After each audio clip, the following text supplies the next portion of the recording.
A judge verbally attacks Pam Bondi in front of the whole courtroom. Within moments, she has him apprehended. You will never guess what just took place. This was not Bondi's first experience with intense situations. She had been in active practices of law, handling some of the most difficult cases in the United States, though. Today felt out of the ordinary. When she walked into the courtroom, presided over by Judge Howard Gates, known for his strident speech and undefined judgments. Surely it had to be more than just a simple hearing. The current case before the court being a complicated breach of ethics by a government official that would possibly bring down more than a few people.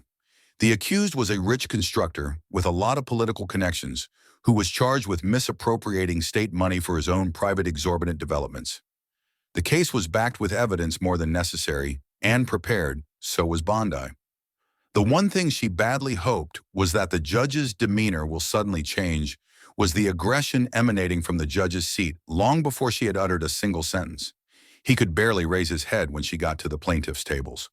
Rather, he took his sweet time going through a file in front of him, making the entire audience witness the unnerving silence that was not obligation, was quite clear in his hand. Eventually, he directed the first gaze at her while articulating the words, "Miss Bondi, I imagine you have something of weight prepared for today, or shall we move forward to where you waste my time a little?"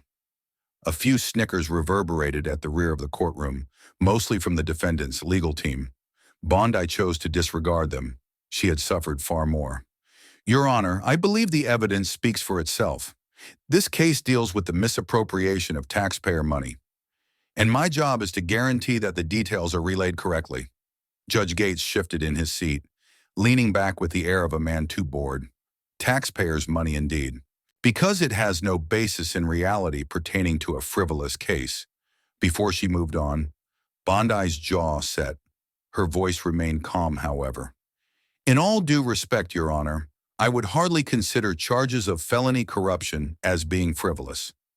For a moment, their gazes met. His cold and mechanical, hers unwavering. Yet before she could continue, he intervened once more. "Mrs. Bondi, please save the lectures for someone else. Get to your point. I don't have the whole day to waste listening to whatever imaginary show you have prepared." A whisper rippled through the gallery. The court was not congested, but indeed everyone at the gallery was ready, waiting for something strange to happen. Judges tended to be strict, but this is personal. Pam inhaled unevenly, adjusting, ready for whatever was coming. She understood the situation clearly. Gates intended to throw Pam off rhythm. He wanted to dictate the rhythm, force her onto the back foot, but she wasn't going to allow him that enjoyment. From the table, she selected a folder. "Your Honor, with all due respect, convey the court's attention towards A, flipping it open. These financial documents prove clearly that Miss Bondi," Gates had something to say. "Do you have a particular obsession with burying people under mounds of documents? Or is this your way of attempting to heighten the lackluster situations?" The shift in the room felt almost palpable after that. Then when the smirk formed on the lips of the defense's legal counsel, a few reporters from the public gallery slightly turned their heads. But Bondi remained unbothered over time. She understood that men like Gates, the judge, were dominant figures who reveled in control. The trick is to always remain calm so as not to show any of the jigsaw pieces that could rattle her. They stopped long enough to make a single statementful pause preceding speech. Silently, she withdrew the folder and clanged her hands together. "Milady, with all due respect, if this is how you wish to conduct the magistrate's court, I would like to suggest a break that could allow us to sort out some of your issues, I believe are a bit more serious than they ought to be," and tried but failed to mask sarcasm. Not aggressive, not disrespectful, but pointed a clear warning that she wasn't going to roll over. The judge's lips curled slightly. Was that amusement, annoyance? It was hard to tell, but he wasn't done not yet. "Oh, I don't have concerns, Miss Bondi. I just know a weak case when I see one." This time the reaction wasn't just murmurs, a few gasps. Someone whispered something under their breath. This wasn't how a judge was supposed to conduct a hearing. Pam could feel the weight of the room shifting, eyes moving between her and Gates like a tennis match. But she wasn't going to engage in a shouting match. That's what he wanted instead. She adjusted her blazer, straightened a few papers, and looked him dead in the eye. "Then I suppose we should let the evidence do the talking." But as she spoke, she caught something in his expression. Not just arrogance, not just condescension. There was something else, a flicker of something deeper, like a man who had a stake in the outcome of this case. And that's when she knew this wasn't just about courtroom theatrics. Judge Gates wasn't just being combative for sport. He had something to hide, but what he didn't know, so did she. Pam Bondi had been in plenty of tense hearings before, or four, but this was something else. Judge Gates wasn't just ruling from the bench. He was playing a game, a calculated, deliberate attempt to undermine her in front of the entire courtroom. But why she could feel the weight of his stare as she moved through her arguments, every word she spoke. He was waiting to pounce. She could practically see it. The slight curl of his lips, the slow tap of his fingers on the bench, as if he was daring her to keep going. "She wasn't about to stop, Your Honor," she said, keeping her tone measured. "These documents show a clear discrepancy in the funding allocations. The defendant's company received nearly triple the amount approved in the original budget, and none of it was accounted for in the state records." She turned slightly, gesturing toward the projection screen where the financial statements were displayed. "Now if you look here," Miss Bondi, Gates cut in his voice, carrying that same smug edge. "I hate to interrupt your presentation, really I do, but I think we've seen enough numbers for one day." Bondi glanced at him, then back at the screen. He wasn't even trying to hide it anymore. "Your Honor, with all due respect, these numbers are the foundation of the case, right?" He scoffed. "And yet I failed to see anything that justifies wasting the court's time like this." There it was, that word again, wasting time. He was trying to bury this case before it even got off the ground. She heard a soft rustle behind her, the sound of the prosecution team shifting, exchanging looks. They felt it too. Something wasn't right. Bondi tightened her grip on her pen, flipping to the next page in her file. "Your Honor, I'd like to submit a motion to deny silence." She looked up. "I haven't even stated the motion yet, and yet I can already tell you it's going nowhere." Gates leaned forward, resting his elbows on the bench. "Let's be honest, Miss Bondi. This entire case is built on speculation, a little creative accounting, and suddenly you're crying corruption." The defense attorney, a middle-aged man in a navy suit, smirked. He hadn't had to say a word. Gates was doing all the work for him. Bondi exhaled slowly. "Your Honor, are you refusing to allow my motion?" Before hearing its contents, a pause. "A beat too long, then I'm refusing to indulge this circus act any longer." The courtroom wasn't just tense, now it was shifting eyes, darting heads turning. Even the reporters in the back were scribbling faster. Bondi caught the glance of one of the jurors, a woman in her 50s wearing a dark blazer. The woman's brows furrowed, lips pressed together. She wasn't the only one taking notice. The problem with arrogance. It makes people pay attention. Bondi squared her shoulders. "Very well, Your Honor. Then let's proceed with the next piece of evidence." She turned back to the screen, clicking to the next slide. "This document obtained through a subpoena shows that Miss Bondi." The tone was different this time. A shift. She stopped, looked at him. Judge Gates was no longer leaning back in his chair, no longer wearing that smug expression. His hands were clasped. Now his mouth a thin, hard line. Something had changed. Approached the bench. It wasn't a request. She hesitated, then set her papers down and walked toward him. The courtroom hushed when she reached the bench. He lowered his voice just enough so only she could hear. "I'd strongly suggest you reconsider the direction you're taking here, Miss Bondi." She tilted her head slightly. "Excuse me, I'm saying." He murmured that some fights aren't worth having. She let that sit in the air between them. Then slowly, deliberately, she leaned in just an inch closer. "I don't scare easily." Judge Gates, a muscle in his jaw, twitched. She turned and walked back to her table. But that moment told her everything she needed to know.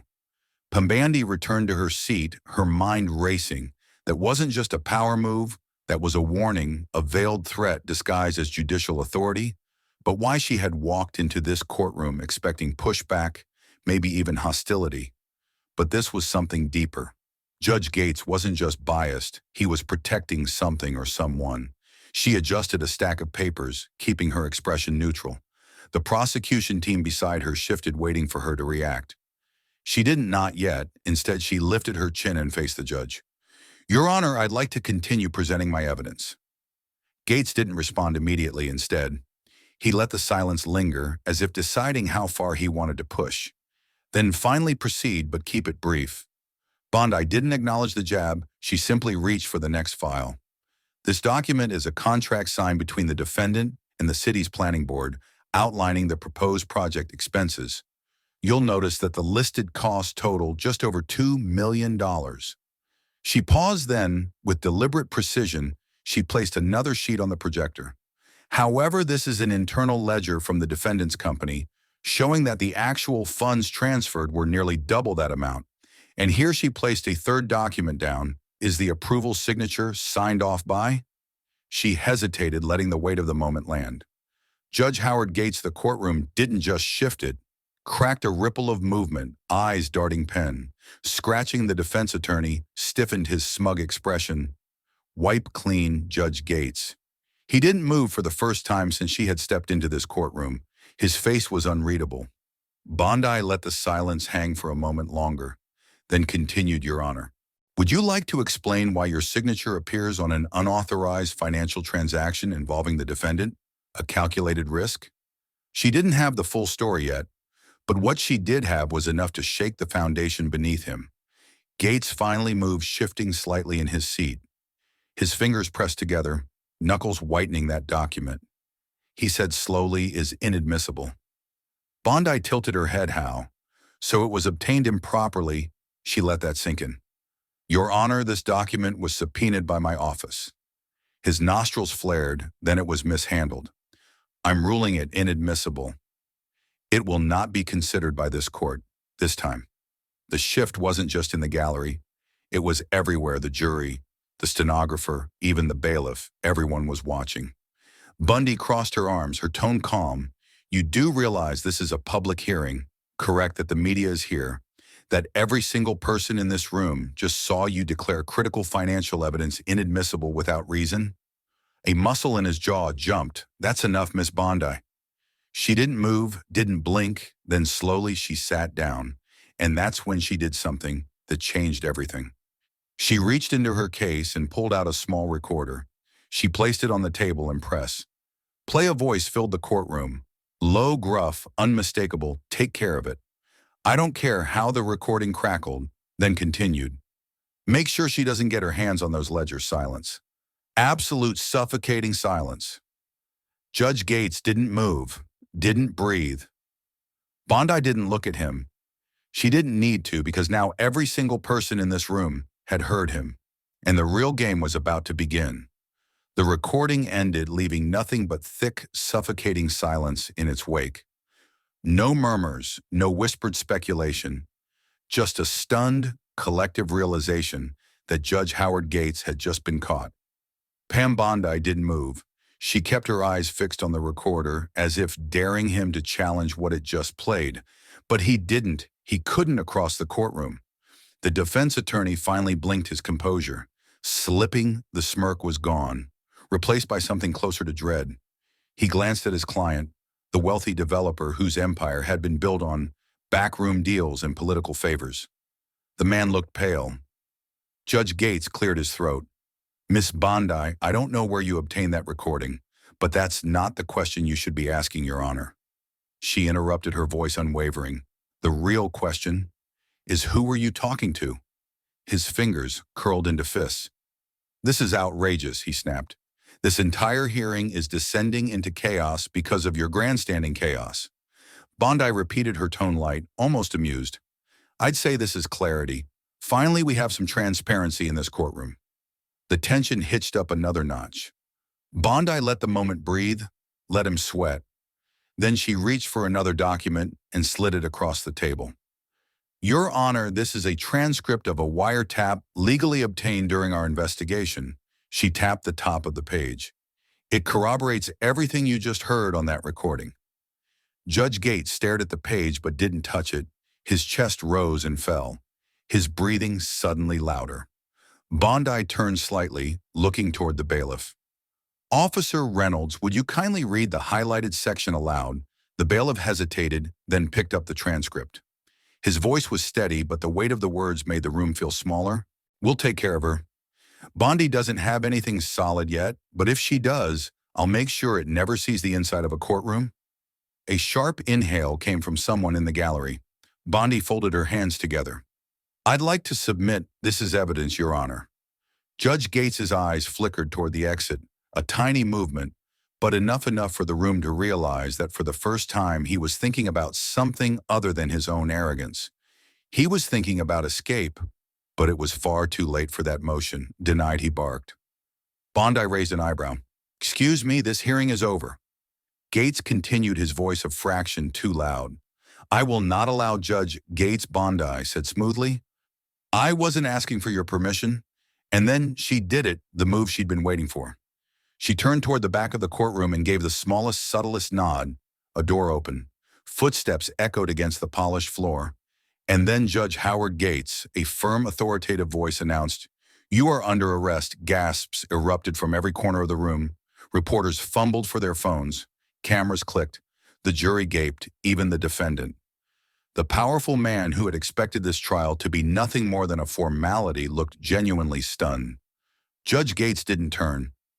He didn't even speak. He just sat there, eyes fixed on a single point on his bench, as if he could make everything disappear if he just didn't move. But reality had already caught up with him. Pam Bondi remained seated as two uniformed officers flanked the judge. One reached into his pocket. The other pulled out a set of cuffs. This is absurd, Gates muttered. Though the fight had already drained from his voice, the officer didn't blink. You have the right to remain silent, but for the first time in his career, Judge Howard Gates actually was the sound of metal. Clicking shut was deafening. The cuffs locked around Judge Gates' wrists, sealing his fate in front of the very people he had spent years ruling over. The once commanding figure behind the bench now sat frozen. His expression a mask of disbelief. The courtroom had erupted into stunned murmurs. Disbelief crackling through the air, like electricity. Reporters scrambled to capture the moment, their hands moving furiously across their notepads. Even the jury, bound by their duty to remain impartial, couldn't hide their shock. Pam Bondi stayed seated, her face unreadable. This wasn't about gloating. This wasn't about revenge. This was about justice. Judge Gates finally found his voice. You can't do this. His words came out low, almost a whisper, as if he himself didn't believe them. The officer holding his arm didn't flinch. Sir, you are being taken into custody for obstruction of justice, conspiracy to commit fraud, and abuse of judicial power. You'll have your chance to speak with an attorney. Gates yanked against the cuffs, his face flushing. This is a disgrace. I am the law in this courtroom. Bondi finally stood, straightening her blazer. Not anymore. His head snapped toward her. For the first time, the arrogance had been replaced by something else, something closer to fear. The officers pulled him to his feet, but he resisted. This is political. This is. Bondi shook her head. This is accountability. The room went dead silent again, a lifetime of unchecked power gone in an instant. Gates, his face twisted, his jaw clenching as he turned to the gallery. His eyes darted from face to face, searching for an ally. Someone who would stand up and declare this a mistake. But no one moved because it wasn't a mistake. A few feet away, the defense attorney had gone ghost white. The developer, the man who had thought his influence could shield him, wasn't faring much better. His fingers gripped the edge of the table, his breathing shallow. Bondi let her eyes linger on him for just a second before turning back to the judge. Your Honor, she said, her voice calm, measured. If you have anything to say, I'd suggest you save it for your arrangement. Gates, his mouth opened, then shut because there was nothing left to say. The officers began escorting him toward the side exit, but before they could reach the door, the developer finally found his voice. Wait. His chair scraped against the floor as he shot up, eyes darting between Gates and Bondi. This is getting out of hand. We can work something out. Bondi turned, arching an eyebrow. Work something out? The man swallowed, visibly unraveling. I mean, there's no need for this kind of public spectacle. Let's be reasonable. Bondi studied him for a moment, then she took a step forward. You seem nervous. More. Lawson, his mouth opened, but no words came. She tilted her head. Why would that be? He shook his head, forcing a laugh. Nervous. No, no, this is insane. You don't seriously believe Gates is guilty, do you? Bondi let the question hang in the air before speaking. Do you silence? The officers moved again, leading Gates through the door the moment it shut behind him. The weight of the moment settled over the courtroom like a thick fog. This wasn't just a case anymore. This was the unraveling of a system that had been protected for far too long, and Bondi wasn't done yet. She glanced back at the jury, at the judge's empty seat, and then at the defense table. I believe we still have a trial to finish, but after what had just happened, everyone in that room knew this was only the beginning. The courtroom felt different now, lighter, as if the weight of years of corruption had been lifted in an instant. Judge Gates was gone, hauled out in cuffs, and the shock of it still lingered in the air like the final note of a symphony. Pam Bondi took her seat again, adjusting the papers in front of her. The trial wasn't over, not yet, but the biggest obstacle had just been removed. She turned her attention back to the defense table. The developer Charles Lawson had gone eerily quiet. His usual smugness had been replaced by something colder. More calculating, he was still trying to assess how much damage had been done, how much of his safety net had just been ripped away. Bondi could see the wheels turning in his head. Without Gates on the bench, his legal team would have to argue the case on its own merits, and they had none. She leaned forward slightly. Mr. Lawson, would you like to continue with today's proceedings, or would you prefer to discuss a plea? His jaw clenched. This is a witch hunt. Bondi gave a small smile. No, Mr. Lawson, this is justice, he scoffed, shaking his head. You think one corrupt judge changes anything? You think this means you win? Bondi didn't respond right away. Instead, she let the silence stretch. Let the weight of the moment sink in. I think it means the system still works, she said finally, that no matter how powerful someone thinks they are, the truth will always catch up to them. Lawson exhaled sharply, but he had nothing left to say. The judge's seat remained empty, but it didn't matter. This case was no longer in his hands. The prosecution team exchanged glances, and one of Bondi's colleagues leaned in. This might be a good time to push for a deal. Bondi considered it. She could feel the shift in the room, the way the jury was watching. Waiting, they had just witnessed something they'd never forget. But she wasn't about to let this end with a whisper. She stood, Your Honor. She started, then paused, correcting herself to the presiding judge. Who will take over this case? I'd like to submit a formal request to proceed with additional evidence. Given today's events, it's clear we need a full investigation into how far this corruption reaches. A murmur rippled through the courtroom. Bondi continued, Judge Gates was only part of the problem. If my team could uncover this, it means there's more names, more people who thought they were untouchable. She turned to Lawson, so I'll ask you again. Do you want to talk? Lawson sat rigid, his fingers tapping against the table. He was weighing his options. Then finally he exhaled. If I do, I want protection. Bondi nodded slowly. Then you better start talking. The courtroom wasn't the same place it had been an hour ago. The balance of power had shifted. The walls that protected the powerful had started to crack. And Pam Bondi had just sent a message to everyone watching. No one is above the law. As the bailiff called for order in the trial, prepared to move forward, the reporters in the back of the room rushed to get their stories out. This wasn't just another case. This was history, and it was only the beginning.